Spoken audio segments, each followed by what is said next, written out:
ತಮಿಳುನಾಡಿಗೆ ನೀರು ಬಿಟ್ಟ ಸರ್ಕಾರದ ವಿರುದ್ಧ ಮಂಡ್ಯದಲ್ಲಿ ಪ್ರತಿಭಟನೆ. ಕಾವೇರಿ ಕೊಳ್ಳದ ಜಲಾಶಯಗಳಿಂದ ತಮಿಳುನಾಡಿಗೆ ಪ್ರತಿನಿತ್ಯ 1 ಟಿಎಂಸಿ ನೀರು ಹರಿಸಬೇಕೆಂದು ಸೂಚಿಸಿರುವ ಕಾವೇರಿ ನೀರು ನಿಯಂತ್ರಣ ಸಮಿತಿ ಹಾಗೂ ನೀರು ಬಿಟ್ಟಿರುವ ರಾಜ್ಯ ಸರ್ಕಾರದ ವಿರುದ್ಧ ಕನ್ನಡ ಸೇನೆ ಕಾರ್ಯಕರ್ತರು ಮಂಡ್ಯದಲ್ಲಿ ಪ್ರತಿಭಟನೆ ನಡೆಸಿದರು. ಜಯಚಾಮರಾಜೇಂದ್ರ ಒಡೆಯರ್ ಅವರ ವೃತ್ತದಲ್ಲಿ ಸೇನೆಯ ಕಾರ್ಯಕರ್ತರು ಹೆದ್ದಾರಿಯಲ್ಲಿ ವಾಹನ ಸಂಚಾರಕ್ಕೆ ಅಡ್ಡಿಪಡಿಸಿ ಕಾವೇರಿ ನೀರು ನಿಯಂತ್ರಣ ಸಮಿತಿ ಪ್ರಾಧಿಕಾರ, ಕೇಂದ್ರ, ರಾಜ್ಯ ಸರ್ಕಾರ ಮತ್ತು ಮುಖ್ಯಮಂತ್ರಿ ಸಚಿವರ ವಿರುದ್ಧ ಧಿಕ್ಕಾರದ ಘೋಷಣೆಗಳನ್ನು ಕೂಗಿ ಆಕ್ರೋಶ ವ್ಯಕ್ತಪಡಿಸಿದರು. ಸೇನೆಯ ಜಿಲ್ಲಾಧ್ಯಕ್ಷ ಎಚ್.ಸಿ. ಮಂಜುನಾಥ್ ಮಾತನಾಡಿ, ಕಾವೇರಿಯ ನೀರು ನಿಯಂತ್ರಣ ಸಮಿತಿ ಸೂಚನೆಯಂತೆ ಪ್ರತಿನಿತ್ಯ 1 ಟಿಎಂಸಿ ನೀರು ಬಿಡುಗಡೆ ಮಾಡಲು ಸಾಧ್ಯವಿಲ್ಲ. ಬದಲಾಗಿ 8,000 ಕ್ಯೂಸೆಕ್ ನೀರು ಬಿಡಲಾಗುವುದೆಂದು ಸರ್ವಪಕ್ಷಗಳ ಸಭೆಯಲ್ಲಿ ತೀರ್ಮಾನ ಮಾಡಲಾಗಿದೆ ಎಂದಿದ್ದ ಮುಖ್ಯಮಂತ್ರಿ ಸಿದ್ದರಾಮಯ್ಯ, ಇದೀಗ ಕಾವೇರಿ ಕೊಳ್ಳದ ಜಲಾಶಯಗಳಿಂದ 20,000 ಕ್ಯೂಸೆಕ್ ನೀರನ್ನು ತಮಿಳುನಾಡಿಗೆ ಹರಿಸುತ್ತಿದ್ದಾರೆ ಎಂದರು. ಸಮಿತಿಯ ಸೂಚನೆಗಿಂತ ಹೆಚ್ಚಿನ ಪ್ರಮಾಣದಲ್ಲಿ ತಮಿಳುನಾಡಿಗೆ ನೀರು ಬಿಡುವ ಮೂಲಕ ರಾಜ್ಯದ ಜನತೆಗೆ ದ್ರೋಹ ಮಾಡಲಾಗಿದೆ. ರಾಜ್ಯ ಸರ್ಕಾರ ಈ ಕೂಡಲೇ ಶ್ವೇತಪತ್ರ ಹೊರಡಿಸಬೇಕು. ಕಳೆದ ವರ್ಷ ನೀರಿಲ್ಲದೆ ರೈತರು ಬೆಳೆ ಬೆಳೆಯಲು ಸಾಧ್ಯವಾಗಿಲ್ಲ. ಸ್ವಲ್ಪ ಪ್ರಮಾಣದಲ್ಲಿ ಕೆಆರ್ಎಸ್ಗೆ ನೀರು ಬಂದಿದೆ. ಇಲ್ಲಿನ ಕೆರೆ ಕಟ್ಟೆಗಳು ತುಂಬಿಲ್ಲ. ಆದರೂ ಕೂಡ ನೆರೆ ರಾಜ್ಯಕ್ಕೆ ನೀರು ಬಿಡುವ ಮೂಲಕ ಜಲಾಶಯ ಖಾಲಿ ಮಾಡಲು ಮುಂದಾಗಿದೆ.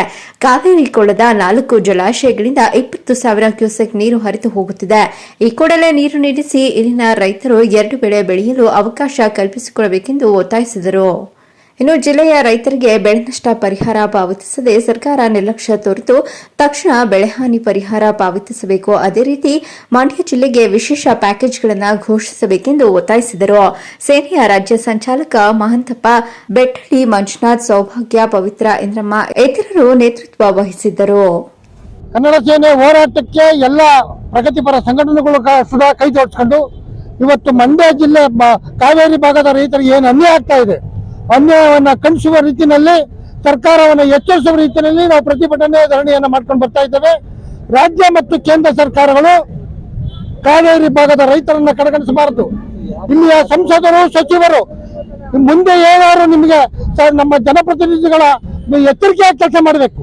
ಇಲ್ಲಿನ ಜನತೆಯನ್ನು ಕಳ್ಕೊಂಡ್ರೆ ಈಗಾಗಲೇ ಕೇಂದ್ರ ಸರ್ಕಾರದಲ್ಲಿ ಮೋದಿಜಿಯವರು ಮಧ್ಯಸ್ಥಿಕೆ ವಹಿಸ್ತೇನೆ ಏನು ಅನ್ಯಾಯ ಮಾಡಿದ್ರು ಅದಕ್ಕೆ ಪಾಠವನ್ನು ನಮ್ಮ ಕರ್ನಾಟಕದಿಂದ ಆಗಲೇ ಕಲ್ಸವ್ರೆ.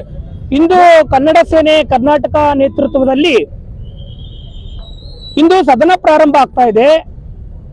ನಿನ್ನೆ ಮುಖ್ಯಮಂತ್ರಿಗಳು ಸರ್ವಪಕ್ಷದ ಸಭೆಯನ್ನ ಕರೆದು ಸರ್ವಪಕ್ಷದಲ್ಲಿ ಹೆಚ್ಚುವರಿ ನೀರನ್ನ ತಮಿಳುನಾಡಿಗೆ ಬಿಡ್ತಾ ಇದ್ದೀವಿ ಅನ್ನುವಂತ ಮಾತನ್ನು ಹೇಳಿದ್ದಾರೆ.